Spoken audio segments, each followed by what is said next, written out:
Bienvenido a Saboreando la Palabra, el comentario a las lecturas de la Misa Dominical. Te habla el Padre Ángel Siapi, de la parroquia Cristo Redentor en el Paraíso, San Juan, Puerto Rico.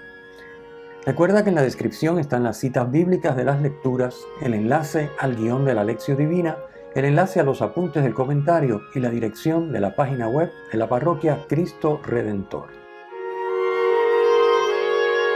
En el nombre del Padre, del Hijo y del Espíritu Santo. Amén. Dios de poder y misericordia, de quien procede el que tus fieles te sirvan digna y meritoriamente. Concédenos avanzar sin obstáculos hacia los bienes que nos prometes. Por nuestro Señor Jesucristo, tu Hijo, que vive y reina contigo en la unidad del Espíritu Santo y es Dios, por los siglos de los siglos. Amén. Domingo 31 del tiempo ordinario, ciclo B. Vamos a comentar las lecturas. La primera está tomada del libro del Deuteronomio. La palabra Deuteronomio es una palabra griega que significa segunda ley. El pueblo está en las estepas de Moab. Tiene a la vista la tierra prometida que Dios le va a entregar. Han recorrido 40 años de camino por el desierto. Y en el libro, Moisés, que no va a entrar a la tierra prometida, como sabemos, se dirige al pueblo con unos discursos de despedida en los que les recuerda los principales sucesos de la travesía de esos 40 años, en los que exhorta también al pueblo a cumplir el decálogo y les propone algunas agrupaciones de leyes diversas, terminando con un cántico y unas bendiciones. El texto que hoy leemos, este pequeño fragmento del capítulo 6 del Deuteronomio, señala en su primera parte la importancia de ser fiel a los preceptos del Señor para alcanzar larga vida y numerosa descendencia en la tierra prometida, esa tierra que emana leche y miel. Recordemos que para un nómada, para este pueblo que ha estado nómada todo el tiempo y que ahora va a entrar por fin a tomar posesión de esa tierra prometida, larga vida y numerosa descendencia es la bendición mayor que puede recibir de Dios. Disfrutar su familia, sus cosechas, su trabajo, en fin, y luego tener mucha descendencia, de modo que esa riqueza y esos bienes y eso que alcanza a lo largo de su vida con su esfuerzo no se pierda, sino que permanezca en su familia porque tiene una descendencia numerosa. El término temer que aparece en el texto de hoy, hay que aclarar que no se refiere a lo que hoy entendemos por esa palabra, no es de tener miedo, sino que el temor, cuando oímos hablar temor de Dios, a lo que se refiere es a amar, obedecer y seguir fielmente a Dios. Ese es el temor de Dios. Por eso es dichoso el que teme al Señor. No porque le tenga miedo, sino porque lo ama, lo obedece, lo respeta y lo sigue con fidelidad. La lectura nos habla del amor que Dios tiene por su pueblo. Amor al que lógicamente debe corresponder el del pueblo por Dios. Y el amor de Israel por Dios se va a manifestar en el cumplimiento de los mandatos que Dios le ha dado. La segunda parte del texto de hoy expresa una idea fundamental, la fe monoteísta que es distintiva de Israel. Recuerden que Israel estaba rodeado de unos pueblos que eran politeístas, tenían muchos dioses. Israel tiene un solo Dios, el Señor. Entonces, así aparece en el texto de hoy. Luego la palabra hebrea Shema, que significa escucha, por eso escucha Israel, esa primera palabra de la oración, Shema Israel, le da nombre a una oración que rezaba, que recitaba diariamente todo judío. Es más de una vez al día. Es como para nosotros el Padre Nuestro, ¿verdad? Que lo rezamos por la mañana, por la noche, en el rosario, en la misa. Bueno, este era el Shema el Padre Nuestro del judío, el Shema Israel. La oración estaba compuesta en primer lugar de este fragmento que hoy leemos, Deuteronomio 6, versículos 4 al 9. Escucha Israel. También incluía Deuteronomio 11, 18 al 21 y Números 15, del 37 al 41. Y estos versos componían una oración que, como he dicho, recitaba el judío, sobre todo el judío piadoso, obviamente, más de una vez al día, varias veces, al menos una vez al día. Por lo tanto, cuando Jesús en el Evangelio de hoy le responde al escriba que le hace esa pregunta, ¿cuál es el mandamiento principal, el más importante, el primero de todos?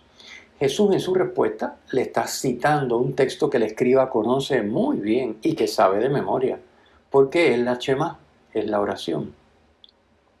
La consecuencia de que Dios sea uno, esta fe monoteísta de Israel, la consecuencia de eso es que debe ser amado con todo lo que somos, con todo lo que podemos y con todo lo que tenemos. Es lo que significa corazón, alma y fuerzas. Todo lo que podemos, corazón, todo lo que tenemos, todo lo que somos, corazón, todo lo que podemos, alma, y todo lo que tenemos, fuerzas. Si Dios es uno, amar a Dios es amarlo con todo. O sea, si Dios fueran muchos dioses, como los pueblos politeístas de la época, pues entonces hay que dividirse, ¿verdad? Porque no tiene que quedar bien con todo el mundo. Pero si Dios es uno, entonces a Dios se le ama con todo. Entonces, bien importante, porque esto obviamente, como vamos a ver en el Evangelio, no solo es Antiguo Testamento, es Nuevo Testamento. Para nosotros, el hecho de que Dios sea uno y de que nos ame a cada uno de nosotros individualmente y como pueblo, como comunidad, como iglesia, hasta Cristo enviar a su Hijo único a encarnarse y dar la vida por nosotros, pues la correspondencia es amar a ese Dios también, como es uno, con todo lo que somos y tenemos. Muy bien, pasemos brevemente a la segunda lectura, que es continuación también de la carta a los hebreos que venimos leyendo ya hace varios domingos. En el fragmento de hoy se nos habla de cómo en la antigua alianza los sacerdotes ofrecían diariamente sacrificios, no solo por los pecados del pueblo, sino también por los propios, porque eran pecadores igual que tú y yo. Jesús, nuestro sumo sacerdote, dice el texto, es santo, inocente, sin mancha. Como sabemos muy bien, Jesús es idéntico en todo, la naturaleza humana de Jesús es igual a la nuestra, excepto en el pecado, es decir, esa naturaleza humana no se ha manchado, no se ha contaminado, no ha traicionado el amor de Dios con pecado, como hemos hecho tú y yo. El sacrificio de Cristo, por tanto, fue un sacrificio perfecto. Dice el texto, ofreciéndose a sí mismo por los pecados del pueblo, porque no tenía propios, uniendo en ese ofrecimiento sacrificio cultural y amor a Dios y al prójimo, vivido hasta el extremo de dar su vida. Por lo tanto, su sacrificio es perfecto, porque no tiene pecado, porque une sacrificio, es decir, culto a Dios, culto ritual, sacrificial, y amor a Dios, porque como veremos en el Evangelio, sin amor, el culto, sin amor, el sacrificio, está totalmente vacío. No es realmente un culto ni un sacrificio a Dios. Así que Cristo sí realiza ese sacrificio perfecto donde une amor a Dios y al prójimo, vivido hasta el extremo de dar su vida. Y por eso su sacrificio es perfecto. Además, Jesús, como permanece para siempre, tiene el sacerdocio que no pasa. O sea, su sacrificio, como Él es eterno, porque es hombre y es Dios, su sacrificio es único, de una vez para siempre, dice el texto. No hay que reiterarlo. Y es siempre actual. ¿Por qué? Porque vive para siempre, por lo tanto, vive siempre para interceder, dice el texto de Hebreos que leemos hoy, por los que se acercan a Dios por medio de Él. Así que su sacrificio es único, no hay que repetirlo, y es siempre actual porque Él es eterno, vive para siempre. Así que una vez por todas, su sacrificio, como Él es eterno, permanece, y por el hecho de que Él es eterno y permanece, nosotros podemos, en cualquier momento del transcurso del tiempo en el que vivimos, conectar con ese sacrificio que está ahora en la eternidad. Porque Cristo, después de su ascensión al cielo, está en cuerpo y alma. Por lo tanto, todo lo que Cristo hizo, dijo, todo lo que sufrió, todo lo que padeció, toda su vida completa, su cuerpo, su sangre, su alma, su divinidad, están en la eternidad, están asumidos en la Trinidad. Y por lo tanto, nosotros podemos, por medio de la liturgia, conectar, por decirlo de alguna manera, con ese sacrificio único que siempre es actual. Por eso los sacramentos tienen eficacia. Los sacramentos no son un recordar algo que Cristo hizo por mí, no son un desear que eso que Cristo hizo también lo haga, sino es, si nos abrimos y tenemos las disposiciones correctas, es dejar que lo haga aquí y ahora, en el momento que se da el sacramento, que lo haga por mí. Es decir, dejar que me ame como me amó el día que murió en la cruz. Dejar que se entregue por mí y se me entregue a mí para hacerme uno con Él y uno con la Trinidad, para permitirme amar como Él ama, que es el mandamiento nuevo, que como yo los he amado, ustedes ahora se amen. Así que el hecho de que el sacrificio sea único y que siempre sea actual porque está en la eternidad, nos permite a nosotros celebrar la liturgia, celebrar los sacramentos, particularmente la Eucaristía. Por eso en la Eucaristía se hace presente el sacrificio de Cristo, pero no se reitera, porque el sacrificio es único, no se repite. ¿Okay? Esto es bien importante entenderlo.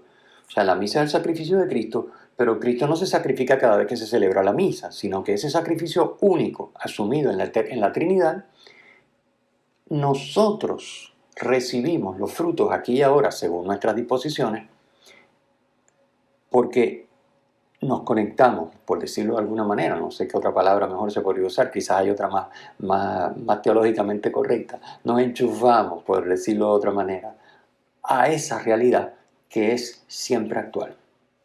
Muy bien, vamos entonces al Evangelio, que es precioso. Tenemos un evangelio que nos habla de ese mandamiento que es el mayor de todos los mandamientos y que, siendo el mayor de los mandamientos, realmente es un mandamiento doble. Es uno, pero es doble. Tiene dos partes, ¿verdad? Dos patitas. Amar a Dios con todo lo que somos y tenemos, que es la cita de Deuteronomio 6, 4, 5, está en la primera lectura de hoy y es el comienzo de la famosa oración Shema Israel, que ya hemos explicado, y amar al prójimo como a uno mismo, que es una cita del libro del Levítico, capítulo 19, versículo 18. Así que ese mandamiento mayor que todos, que es uno pero es doble, consiste en amar a Dios con todo lo que somos, tenemos y podemos, y amar al prójimo como a uno mismo. Aquí vale la pena detenernos un momentito y explicar, porque amor, es una palabra que se usa para tantas cosas que puede llegar un momento en que para nosotros no signifique nada o signifique cosas equivocadas. Cuando hablamos de amar, amar es ponerse al servicio del bien del amado, de la persona amada. Eso es amar. Buscar el bien del amado, eso es amar. Poniendo al amado y su bien por sobre el bien propio. Eso es amar. Por eso, Cristo nos mandará a amar al enemigo, amar al que nos hace daño, al que nos hace el mal. Y eso es posible porque no se trata de darle un besito y hacerle caricia para agradecerle el mal que nos hace. No, se trata de buscar el bien de aquel que nos hace mal. Como dice San Pablo, se trata de vencer el mal a fuerza de bien. Y esto es una necesidad. Y para el hombre muchas veces, para el ser humano, para ti y para mí muchas veces es imposible. Pero para Dios nada es imposible. Por eso es importante el texto de hoy, que tiene una gran riqueza, como siempre, este Evangelio, el texto evangélico del domingo siempre tiene mucho que darnos. Vamos a tratar de comentarlo poquito a poco para ir entendiendo esto que parece una cosa tan, bueno, tan conocida y tan sabida. ¿Quién no sabe? ¿Qué católico no sabe que el mandamiento es amar a Dios y al prójimo? Pues eso lo sabe yo creo que todo el mundo. Pero hay más de lo que aparenta a primera vista. Comencemos diciendo que tanto el amor a Dios como el amor al prójimo son posibles porque Dios, que es amor, como nos dice San Juan en su primera carta, nos ha amado y se nos ha dado. El amor es posible con Dios y en Dios. Con Dios y en Dios, que es amor, nosotros ahora podemos amar a Dios como respuesta a su amor y al prójimo como respuesta al amor que Dios nos tiene. Recuerden que el amor nuestro hacia Dios y hacia el prójimo es una respuesta al amor primero que Dios nos ha manifestado, que Dios nos sigue manifestando continuamente. El Papa Benedicto XVI, en su encíclica Dios es amor, que por cierto les invito sin reservas a leer la primera parte completa, ¿verdad? Toda esa primera parte, creo que es hasta el número 18 de la encíclica. Léanla. Si tienen tiempo, saquen un momentito, la buscan y la leen. Vale la pena volver a mirar y a meditar ese texto riquísimo, con una profundidad y unas explicaciones que estoy seguro que a todos, aunque la hayamos leído ya, nos vendría bien repasar ese texto. Bueno, dice Benedicto en el número 7, quien quiere dar amor debe a su vez recibirlo como don. Es cierto, como nos dice el Señor, que el hombre puede convertirse en fuente de la que emanan ríos de agua viva. No obstante, para llegar a ser una fuente así, él mismo ha de beber siempre de nuevo de la primera y originaria fuente, que es Jesucristo, de cuyo corazón traspasado brota el amor de Dios. Nos dice también el Papa Benedicto en esa misma encíclica número 18, amor a Dios y amor al prójimo son inseparables, como lo demuestra Jesús en este evangelio de hoy, ¿verdad? Son inseparables, continúo la cita, son un único mandamiento, pero ambos viven del amor que viene de Dios, que nos ha amado primero. Así pues, no se trata ya de un mandamiento externo que nos impone lo imposible, sino de una experiencia de amor nacida desde dentro, un amor que por su propia naturaleza ha de ser ulteriormente comunicado a otros. El amor crece a través del amor. El amor es divino porque proviene de Dios y a Dios nos une. Y mediante este proceso unificador nos transforma en un nosotros con N mayúscula, Dios y nosotros, un nosotros que supera nuestras divisiones y nos convierte en una sola cosa hasta que al final Dios sea todo para todos. Digamos pues entonces que el amor a Dios es la respuesta a su amor por nosotros y que el amor al prójimo es la concreción de nuestro amor a Dios y su validación. Como dice San Juan en su primera carta, capítulo 4, versículo 20, quien no ama a su hermano a quien ve, no puede amar a Dios a quien no ve. Continuamos con otra cita del Papa Benedicto, de la misma encíclica Dios es amor, número 14. Esta vez sobre el sacramento eucarístico. Dice, en la comunión eucarística está incluido a la vez el ser amados y el amar a los otros. O sea, en la comunión eucarística, dice el Papa Benedicto, está incluido el mandamiento, el ser amados por Dios, el corresponder a ese amor, amando a Dios y amando al prójimo. Eso está incluido en la Eucaristía. Continúa la cita. Una Eucaristía que no comporte un ejercicio práctico del amor es fragmentaria en sí misma. Viceversa, como hemos de considerar más detalladamente aún, el mandamiento del amor es posible solo porque no es una mera exigencia. El amor puede ser mandado, entre comillas, porque antes es dado. Continuemos, volvamos al pasaje. Continuemos comentando ahora el pasaje, después de esta digregación, ¿verdad? Para las citas del Papa, que me parecen, ya les digo, léanse completa la primera parte si tienen el tiempo, pero por lo menos con estas citas nos vamos situando. El escriba, una vez que Jesús le dice cuál es el mandamiento principal y primero, asiente con lo que Jesús le dice y lo refrenda diciendo: amar vale más que todos los holocaustos y sacrificios. Esto es sumamente significativo. Fíjense que la escena se está dando en el templo de Jerusalén. Esta conversación se está dando con el escriba, entre Jesús y el escriba, en el templo de Jerusalén, el lugar donde se realizaban los sacrificios requeridos por el culto.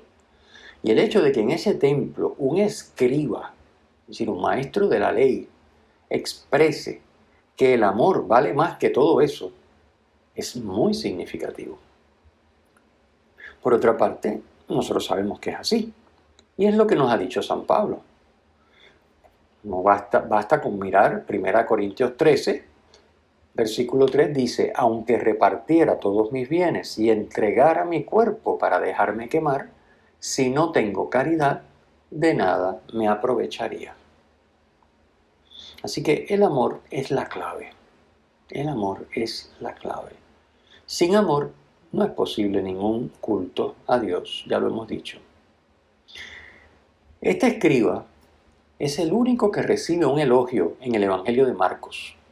Jesús le dice: no estás lejos del reino de Dios. Eso es tremenda frase.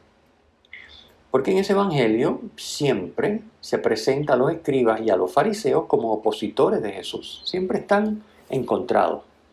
Así que el hecho de que este escriba, en primer lugar, no dice el texto que venga a hacerle una pregunta para cogerlo y buscar de qué acusarlo y tenderle una trampa a Jesús, sino que simplemente le hace una pregunta, al parecer genuina, de su interés personal, por saber de todos los preceptos, los famosos 613 preceptos que habían explicitado los rabinos para los judíos, cuál era el más importante. O sea, que parece una pregunta genuina. Bueno, pues el hecho de que Jesús le diga no estás lejos del reino de Dios es un tremendo elogio.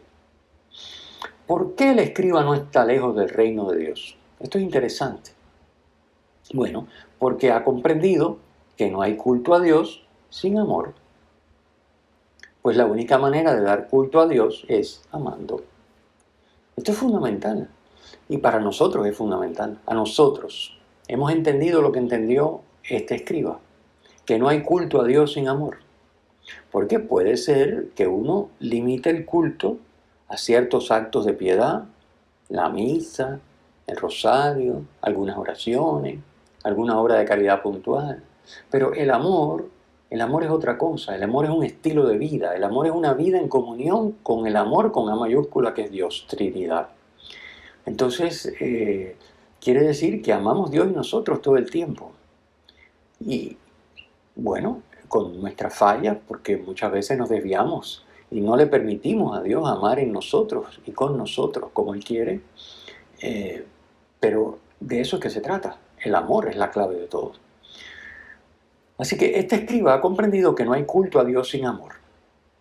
La única manera de darle culto a Dios es amando. Pero le falta por comprender, y quizás también a nosotros, que el amor no es posible para el ser humano con sus solas fuerzas. Ese es el gran problema de la ley. Como dice San Pablo, ¿verdad? La ley me dice que estoy mal, me dice lo que tengo que hacer, pero no me ayuda a hacerlo. Ahí está el problema. Bueno, no estás lejos del reino de Dios. Es decir, le falta algo, pero está cerca. ¿Qué es lo que le falta? Comprender que el ser humano con sus solas fuerzas no puede amar. Solo recibiendo de Dios el amor, como hemos visto en las citas del Papa Benedicto, en su encíclica. Si no entramos en comunión con Dios Trino, dice Jesús a la samaritana, recordemos la cita famosa, que los verdaderos adoradores adorarán ya no en el templo del reino del norte, ni en el templo del reino del sur de los judíos en Jerusalén, no, sino en espíritu y en verdad. Es decir, en comunión con Dios Trino, Padre, Hijo y Espíritu Santo. Así que el amor no es posible para el ser humano con sus solas fuerzas. Tiene que recibirlo de Dios. Necesita entrar en comunión con Dios Trino y dejar a Dios amar en él. Eso es lo que le falta por comprender a ese escriba para llegar al reino de Dios. Recuerden que ese escriba también está con una mentalidad de Antiguo Testamento, pero fíjense que también nosotros a veces estamos con mentalidad de Antiguo Testamento. Esto es lo que hay que hacer, pero no puedo. ¿Cuántas veces uno escucha a la persona? Y bueno, padre, yo hago lo que puedo, es decir, ya no puedo más, ya no puedo aguantar más, ya no sé qué hacer, esto trato, pero no, y no logro salir de esto. Bueno, por eso es que hay que seguir profundizando nuestra comunión con Dios, nuestra relación con Él. Para eso es la oración, para eso es la liturgia, para eso los sacramentos, para eso la vida en comunidad donde uno se esfuerza por servir y amar, dando la vida por los demás, como Cristo, ese es el seguimiento, el discipulado. Bueno, para eso es, para dejar a Dios poseernos más plenamente y Dios y nosotros en comunión amar como Dios ama, o dejar a Dios amar a través nuestro, como lo queramos ver. Así que yo les invito, creo que yo soy el primero, pero todos tendríamos que mirar a la luz de este comentario, pensemos, ¿qué nos falta para vivir plenamente como discípulos de Jesús? Jesús nos diría, ¿no estás lejos del reino de Dios? Como al escriba, porque todavía no hemos comprendido que no se trata de echarle ganas, porque no es cuestión de hacer, sino de hacer para dejar a Dios hacer. Siempre me gusta mucho decir esa frase, porque ahí es como se entiende. Lo que hacemos no es meterle pecho y echarle ganas, sí, hay que echarle ganas, pero lo que hacemos y a lo que le echamos ganas es en realidad para dejar a Dios hacer. Cuando yo trato de amar, cuando yo trato de buscar a Dios en la oración, cuando yo trato de llenarme de Él con los sacramentos, de cultivar esa amistad íntima con Él, lo que estoy tratando es echándole ganas y poniéndole empeño a dejar a Dios hacer en mí. De eso es que se trata. Ese es el reino, ese es el verdadero reino. Lo otro es el Antiguo Testamento, no estás lejos. Por eso no se trata de celebrar la misa y luego vivir egoístamente con criterios mundanos. Decir, bueno, yo hago lo que puedo, yo no robo ni mato, y como yo no robo ni mato, padre, pues yo estoy bien, yo voy a misa, y me confieso por lo menos una vez al año y voy al cielo. No. Eso es explicación de primera comunión, eso a los 8 años, pero a los 30, a los 40, a los 60, eso no. No podemos trabajar así. No se trata de celebrar la misa y luego con criterios humanos, porque nos nutrimos y nos llenamos de todo lo que dice la prensa mundana y los medios del mundo y las conversaciones nuestras son del mundo y hablamos de lo que habla todo el mundo, con las palabras que habla todo el mundo y con los criterios de todo el mundo. Pero vamos a misa el domingo y no robamos y no matamos. Y alguna vez que otra hacemos también alguna obra de caridad. No. Esto no es. Eso no es el reino de Dios. Ahí el Señor nos diría, oye, estás todavía lejos del reino de Dios, aunque vayas a misa. Tampoco se trata de entregarse al bien del prójimo y descuidar la oración, la liturgia y la práctica sacramental. Pero es que yo no rezo, pero yo me dedico a servir, a alimentar de ambulantes todo el día, pero no tengo tiempo de rezar porque trabajo tanto, amando al prójimo, sirviendo al prójimo. No. Porque no es lo que tú y yo hacemos, es lo que tú y yo dejamos a Dios hacer. Así que hay que lograr un balance entre Marta y María. Hay que servir, amar y servir al prójimo, claro que sí, pero hay que llenarse de Dios para que seamos Dios y nosotros los que sirvamos. Porque Dios y nosotros somos los que amamos, nosotros solos no amamos. Dios y nosotros somos los que amamos y somos los que podemos trascender nuestra limitación de criatura para amar como Dios ama, hasta dar la vida por los demás. No se trata de hacer cositas buenas, se trata de dar la vida. No dar la vida en una cruz, no dar la vida dejándonos matar, a lo mejor sí, pero no, normalmente eso no va a pasar, sino dar la vida no reservándonos nada, sino buscando en todo el bien del otro. De eso es que se trata, con todo nuestro corazón, toda nuestra alma, nuestra mente, con todo nuestro ser. Ese es el primer mandamiento en el Antiguo Testamento y sigue siendo en el Nuevo Testamento. Así que de lo que se trata entonces, fíjense, es ni descuidar lo que es el trato con Dios y el ponerle ganas a lo que nos abre a Él, a que Él viva más plenamente en nosotros, ni tampoco decir que porque ya yo realizo unas prácticas religiosas y no hago grandes cosas malas, ya yo estoy resuelto. No, no. En ambos casos, en ninguno de los casos estaríamos acogiendo a Dios como don para dejarlo amar en nosotros a los hermanos. Así que de lo que se trata, recordemos siempre, es de convertir nuestra vida en un culto a Dios, dejándonos transformar por Dios para acogerlo como don en nuestra vida y amar, como decimos al final de la plegaria eucarística, por Cristo, con Él y en Él, a nuestro prójimo. Ya que el amor a Dios, el amor divino, perdón, es total y totalizante, yo les invito, y me invito a mí también, a examinar los diferentes aspectos de nuestra vida. Hay que examinar el uso del tiempo, los bienes materiales, cómo nos relacionamos con ellos, y el dinero, y los ámbitos en los que nos desenvolvemos, por ejemplo, las celebraciones litúrgicas, las relaciones familiares, de amistades, las relaciones comerciales, para ver si en realidad estamos amando a Dios y al prójimo con todo lo que somos, podemos y tenemos, como dice el Deuteronomio, con todo el corazón, con toda el alma, con toda la mente, con todo el ser.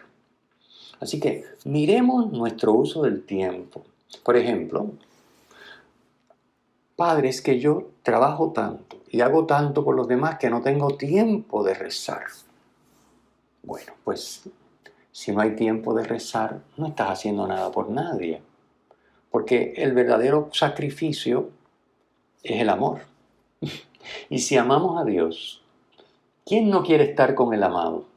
Así que si no encontramos una hora al día para estar a solas con el amado y dejar que el amado nos transforme y tomar en las manos la Sagrada Escritura y dejar que esa Escritura nos transforme, como dice Isaías 55, 10 y 11, como la lluvia que baja del cielo y entra en la tierra y la fecunda y no regresa allá sin haber hecho su trabajo. Bueno, pero no tengo tiempo. Pues entonces, pero a lo mejor hay tiempo para otras cosas que son secundarias, pero para dejar que Dios me transforme, no tengo tiempo, porque yo estoy empeñado en hacer cosas por Dios. Es que Dios no quiere que yo haga cosas por Él. Dios quiere que lo que yo haga por Él sea dejarlo a Él tomar posesión de mi vida, para Él y yo juntos amar como Él ama. De eso es que se trata. Podemos poner también miles de ejemplos. La liturgia. ¿Cómo me preparo para la liturgia? ¿Cómo celebro la liturgia? ¿Cómo me visto para la liturgia? Es chocante a veces como uno dice, bueno, esta persona, si es una misa de difuntos, pues porque hay un muerto, viene elegante, bien vestido. Pero si es una misa dominical, venimos como si fuéramos a la playa. Porque estamos cómodos, porque es el domingo, el día de descanso. Bueno, pero es que en ambas misas, sea una misa exequial, sea una misa de domingo, está presente el mismo Señor, Dios creador. Nuestro Dios y Señor es el mismo. Es el que nos está invitando a la celebración. ¿Cómo puedo yo un día venir como si fuera a la playa y otro día como si fuera a una cena formal? Eso no tiene sentido. ¿Cómo me preparo para la liturgia? ¿Con cuánto tiempo dedico a meditar y a profundizar en las lecturas de la misa? Y así podemos poner muchos ejemplos. Estos son ejemplos específicos de la oración y de la liturgia, pero podemos poner ejemplos de los bienes materiales y el dinero, por ejemplo. ¿Qué podemos decir? ¿Cuál es mi prioridad en el uso de los bienes materiales? Cuando yo uso los bienes materiales, los estoy usando como Dios los usaría. A mí me gusta decir siempre, nuestra cuenta de banco nuestra cuenta de cheques, nuestra cuenta de ahorro, nuestras cuentas donde tenemos nuestros bienes y las posesiones que tenemos a título personal, o los que están casados a título del matrimonio, de la pareja, hay una tercera firma en esos contratos y en esas cuentas, y es la de Dios. Y si Dios no firma, no se puede hacer un pago, no se puede llevar a cabo la transacción. Esto es así, porque son bienes de Dios. Y yo no puedo hacer con ellos lo que me dé la gana, lo que me parezca, según el criterio del mundo apropiado. No. ¿Cuál es el criterio de Dios? ¿Cómo voy a decir que amo a Dios con todo el alma, la mente y el ser y el corazón y con toda... Y resulta que yo hago las cosas según mi criterio y Dios no tiene nada que decir sobre mis propiedades, sobre mis bienes materiales, sobre mi uso del dinero? Ahí se me antoja un capricho y me gasto lo que no tengo en ese capricho. Pero después resulta que para hacer una obra de caridad genuina, necesaria, gente que a lo mejor no tiene para comer, no puedo dar más que una miseria, porque ya me he gastado lo que no tenía. ¿Mm? Bueno, así podemos seguir poniendo ejemplos. Ustedes tienen imaginación y pueden cada uno de nosotros pensemos en el caso en que estamos, dónde nos toca toda el alma, toda la mente, todo el ser, todo el corazón, dónde realmente todavía no estamos amando así. ¿Dónde no estamos poniendo empeño total y totalizante en dejar que Dios entre en nuestra vida y tome posesión? Pues de eso es que se trata. El Señor esté con ustedes y con tu espíritu. La bendición de Dios Todopoderoso, Padre, Hijo y Espíritu Santo, descienda sobre ustedes y permanezca para siempre. Amén. Si te ha gustado, usa el enlace para compartirlo con tus amigos.